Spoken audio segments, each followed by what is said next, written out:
యదువంశి గారు హాయ్ అండి. యాక్చువల్లీ మీరు ఆడిషన్ చేశారు కొత్త వాళ్ళకి ఈ సినిమాకి సంబంధించి. అంటే మీ ఫస్ట్ సినిమాకి కూడా చాలా బంచ్ ఆఫ్ యాక్టర్స్ని ఇంట్రడ్యూస్ చేశారు. దీంట్లో వరుణ్ తేజ్ గారు కాకుండా ఇంకా మిగతా ప్యాడింగ్ అని అందరినీ కానీ కొత్త వాళ్ళని ఇంట్రడ్యూస్ చేయబోతున్నారా? బంచ్ ఆఫ్ యాక్టర్స్ ఉండిపోతున్నారా? చాలా మంది ఉండిపోతున్నారండి, చాలా మంది ప్లేయర్స్ కావాలి మాకు. ఇంకా ఎక్కువ మంది అంటే ఇందాక అనుదీప్ చెప్పినట్టు ఒక పెద్ద హీరో వచ్చిన తర్వాత డెఫినెట్లీ చుట్టూ ఉన్న వాళ్ళందరూ కూడా ప్యాడింగ్ కానీ ఆర్టిస్టులు కానీ ఎక్కువ మంది కావాలంటారు. బట్ నాకు వచ్చిన అదృష్టం ఏంటంటే వరుణ్ గారు కానీ నిహారిక గారు కానీ ఈవెన్ హీరోయిన్ దగ్గర నుంచి అందరినీ న్యూ ఆర్టిస్టులకి వెళ్దామని చెప్పారు.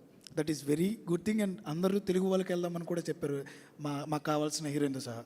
సో హీరోయిన్ కూడా మాకు తెలుగు వాళ్ళకే వెళ్దామని చూస్తున్నాం మేము. We are searching for one new girl.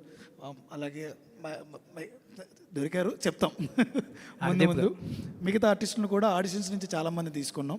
So definitely will reveal every one తర్వాత మెల్లగా. ఆల్ ది వెరీ బెస్ట్ అండి.